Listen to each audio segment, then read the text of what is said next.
కొబ్బరికాయలు కొట్టరా ఊరోళ్ళు ఎన్నేళ్ళు స్థలం ఉందిగా సరే ఇచ్చేయండి తెచ్చినట్లేదు ఎవరు కట్టారు సార్ ఆ రోడ్డు వెడల్పులో పోయిన వాళ్ళకి తప్పని వాళ్ళకి పేదోడు ఉండో ఎవరికైతే నష్టం జరుగుతుందో ఆడుకోండి వాళ్ళకే ఇద్దాం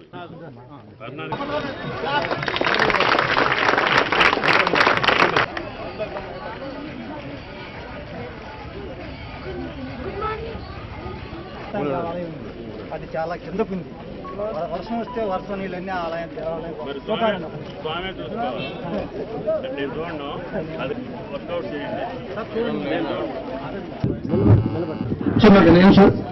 స్కూల్ ఆ రెండింటిని కూడా అప్పటి నుంచి ఈ గ్రామం బాగా మంత్రి గారు సొంత గ్రామం లెక్క భావించి ఈ గ్రామాన్ని అభివృద్ధి చేయాలని చెప్పి మీకు కేవలం వర్షాధారం మీద ఆ పంటలపై ఆధారపడుతున్నారు. భూములు రైతులు మా కష్టపడతారు కానీ ప్రకృతి పెట్టే వల్ల 2-3 రోజులకు ఒకసారి దెబ్బతిని ఆర్థికంగా గొప్ప పరిస్థితులు కొనసాగుతున్నారు. దయచేసి మమ్మల్ని ఆదుకోవాలని మా గ్రామాన్ని అభివృద్ధి చేసుకోవడం కోసం మీ సొంత సహాయ సహకారాలు అందించాలని కోరుకుంటూ నాకు ఈ అవకాశం ఇచ్చే మీ అందరికీ ధన్యవాదాలు. కోసం కృషిగా ప్రయత్నం చేయడం జరుగుతుంది.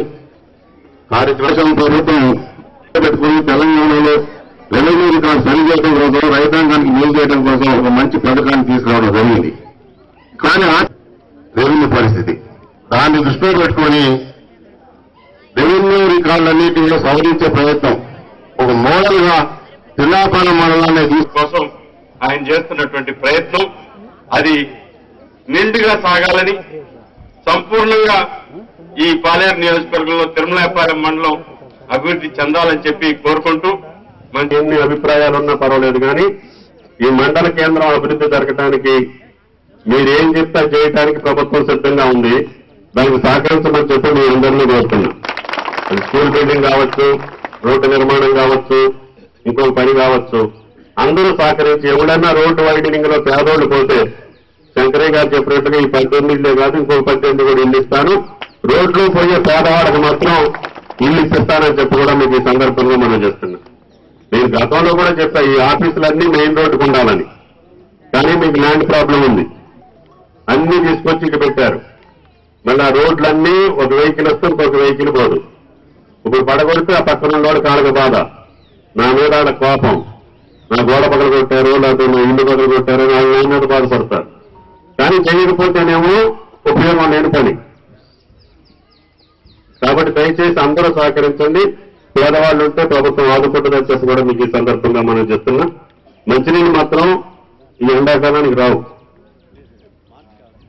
ఇది మాదిరిపురం, ఇది వరంగల్ దాంట్లో ఉంది.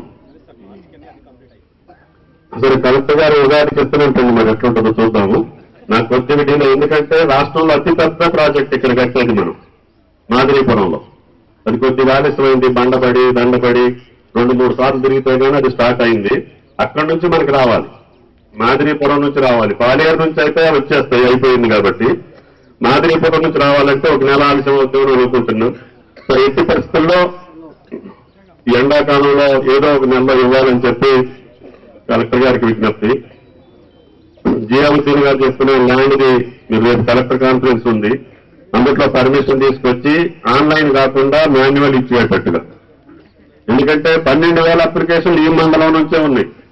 జిల్లా మొత్తం ఎన్ని ఉన్నాయో ఎక్కువ మంది ఇక్కడే ఉన్నారు పేదవాళ్ళు. అంటే త్వరల దగ్గర కొనుక్కున్నాం.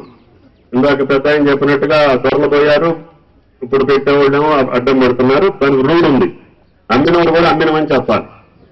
మరి ఇప్పుడు ఉన్న వాళ్ళు అమ్మినమని చెప్పట్లా. నరేష్ రెడ్డి గారు ఉందా, ఆయన ఒప్పుకుంటాడు. ఆ కథ ఏందో ఆయనకి తెలుసు బాగా, నాకు అందుకని మాట్లాడిద్దామని అనుకున్నా. వాళ్ళ దగ్గర తీసుకున్నాడు కూడా ఇప్పుడు వచ్చి దొరగారు సంతకం పెట్టమంటే పెట్టేస్తాడు ఆయన.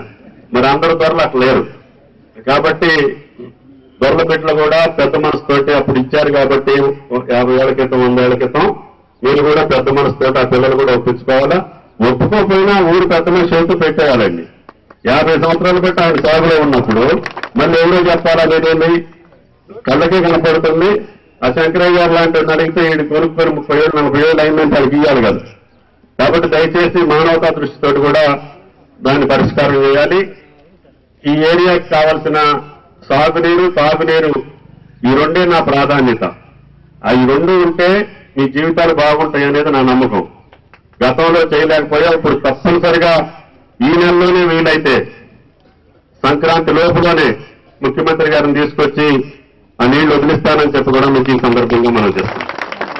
నాకు అంతకంటే కోతులు కూడా చెప్పానా, అక్కడ కోయంచలకు దగ్గర రామారావు అని ఉన్నాడు, అక్కడ కూడా ఇదే ఇబ్బంది ఉంది. ఆడు నీ పేరేంటి? నరసింహరావు. మీరు ఇప్పుడే నేను ఈ ట్యాక్సీని నువ్వు కోయించకపో. అతను కండక్టర్ కొడుకు, ప్రైవేట్ బస్సులో కండక్టర్ కొడుకు, కండక్టర్. ఆడు కండక్టర్ టికెట్లు అమ్ముకుంటా దీనమ్మ ఎన్ని రోజులు అమ్మితే నా బతుకు బాగుపడాలి, నేను కూడా వ్యవసాయం చేస్తాను. ఆడికి 1.5 ఎకరాలు 2 ఎకరాలు ఉంది. అక్కడ వచ్చి వ్యవసాయం మొదలుపెట్టి బోడ కాకర కానీ ఆ కాకర కానీ ఇప్పుడు ఒక్కొక్క ఎకరం 25 లక్షలు 20 లక్షలు ఉంది. అక్కడ ఏటాళ్ళకి ఎకరం అంటాడు, 15-20 ఎకరాలు చేశాడు. భార్య ఆ తోటలోనే కాపురం చేస్తుంది. ఎప్పుడు వస్తుందంటే ఓటు వేయటానికి ఒక్కసారి వస్తుంది ఊళ్ళోకి, అంటే 5 సంవత్సరాలకు ఒక్కసారి ఊళ్ళోకి వస్తుంది ఆ తల్లి. నేను మొన్న కావాలని వెళ్ళా వాళ్ళ తోటలోకి. ఇప్పుడు 1 కోటి రూపాయలు అమ్మాలని ఆయన కూరగాయలు.